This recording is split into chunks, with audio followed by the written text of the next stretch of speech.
G'day subscribers and welcome to FJ Holden Jive Talking. You're with Jules Knight. Today I want to talk about installing some hardware on your FJ, a couple of accessories, they're the bug deflectors, and also some special tools. Now I've been asked about scratch plates, about installing them. Now the thing that I'm be using on mine is this set of this clip set from Rare Spares, so it's just a handful of little tiny screws that are in there.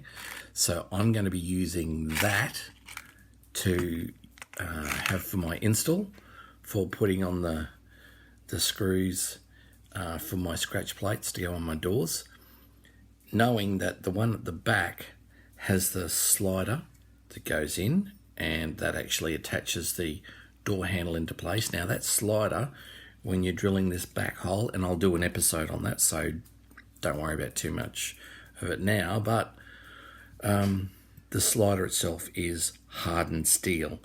So I actually, once I've marked it with a small drill, I take it out and I drill it on the pedestal drill to make my life easier, and then put it back in place and then put the screw in. So that's what I do for installing scratch plates, but I'll do an episode on it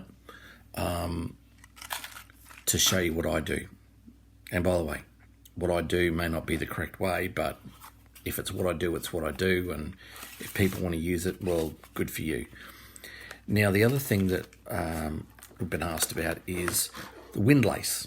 Now, windlace is pretty easy for the back of your bonnet. So, you know, you can go to Rare Spares and you actually get that rubber seal that screws onto the front of your cowl that the back of your bonnet falls down on, and that's a seal.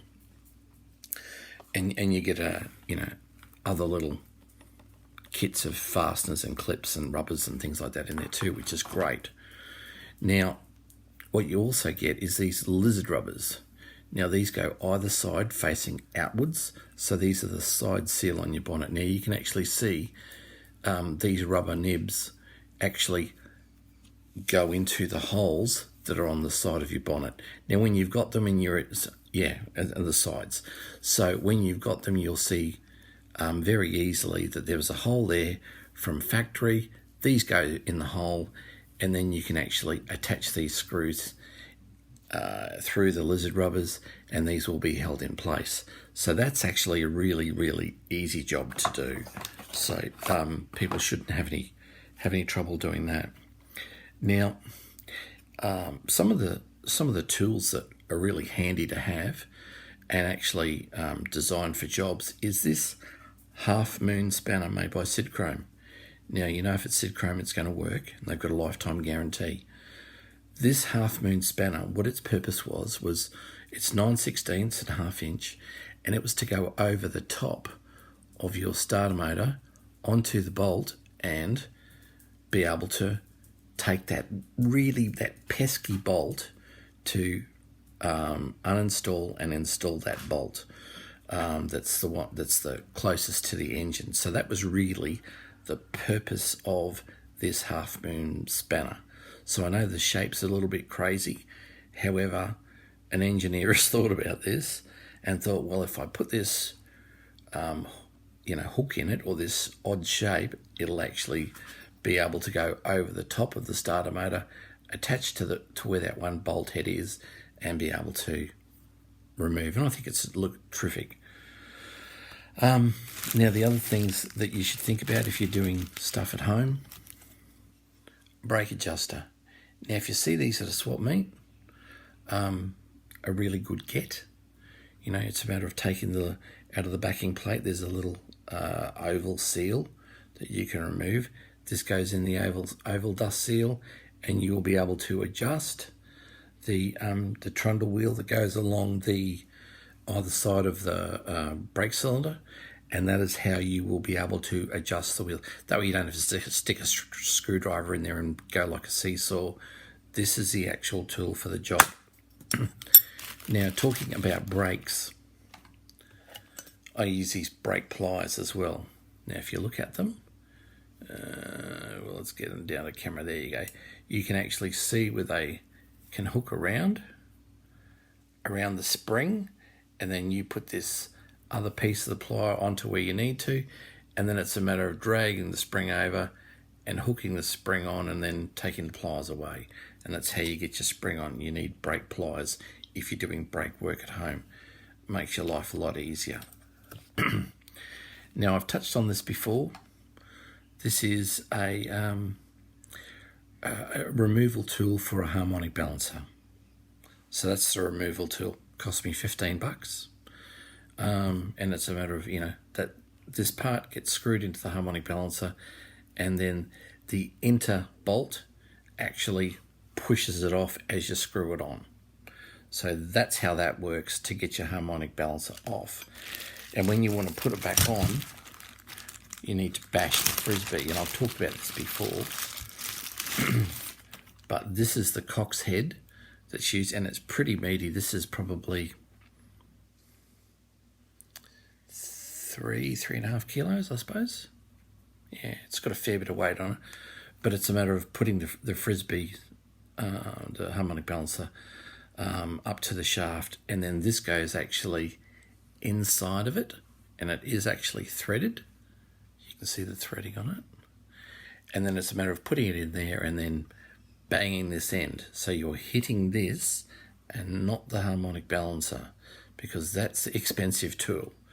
There's a bloke in Adelaide who wants $400 a go for them. So, they're not getting any cheaper. I really don't think $400 is the right price, to be truthful. However, people are asking ridiculous prices for things. I think I paid $30. Now, I've got 3 of these. The most I've paid is $15. Sorry. Yeah, $15. These are the hub removal tools for the rear brake drums. So this is a matter of screwing them on with the thread. You can see the thread in there. And then once you've got the thread in place, screwing the bolt in, which pushes the tool out, and the drum comes with it, because it's the axle. It sits on the axle, and the bolt pushes off against the axle and the whole drum.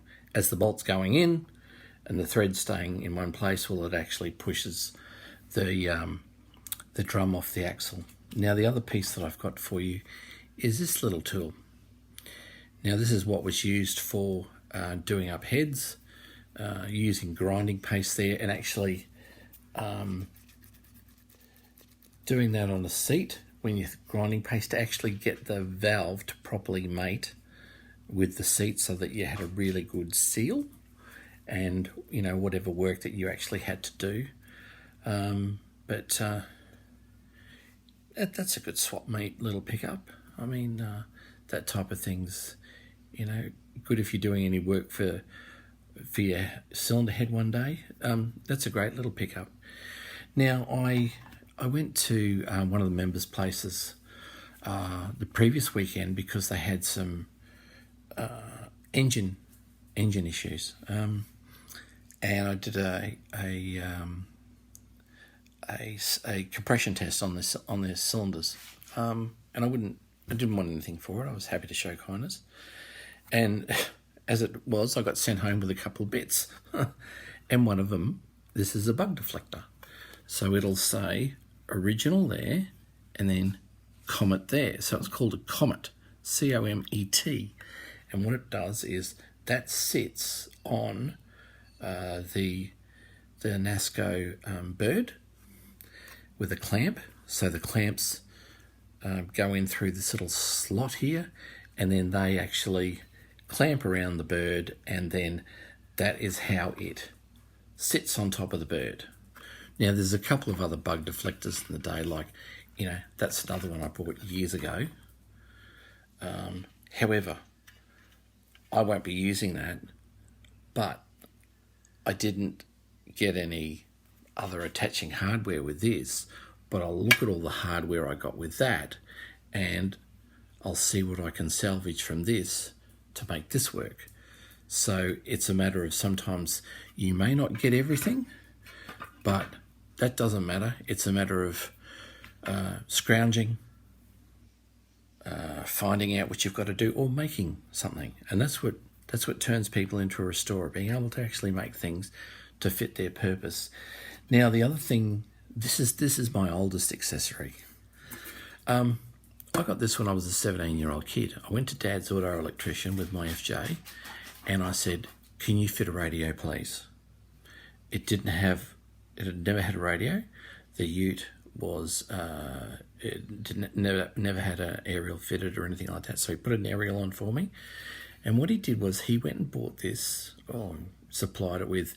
It's a 3-sided box, so you can actually see. Now I know it's old and it's farm fresh because it's been sitting in my garage since I took this out. I had service with it for like 4 years, but I'll sandblast this and paint it with my black Galv paint, and it'll look perfect. But it is a 3-sided box, and so it's a matter of it's got 2 screws, one there and one there. You could put another one there if you wanted to in the middle, but the radio sits through here. It's a case of the spindles will fall through these holes. This is screwed up underneath the dash. The radio goes in, the spindles come through. You'll actually then put the little nuts on it and then put the knobs on, and you haven't drilled a single hole in your dash. You haven't affected behind the Holden badge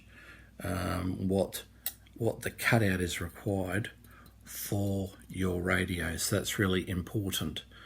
I know the people that had my FJ at one stage, the original owners actually elongated the cut, so I've actually got to repair that to put it back to correct original. But anyway, look, that gives you a quick hit on some fasteners for installing accessories, a couple of bug deflectors, the special tools that you can pick up at swap meets and so on, and also the 3-sided box for your radio. But please like and subscribe to our page at NASCO Bay, and also at YouTube for FJ Holden Jive Talking. But more importantly, enjoy your Holden.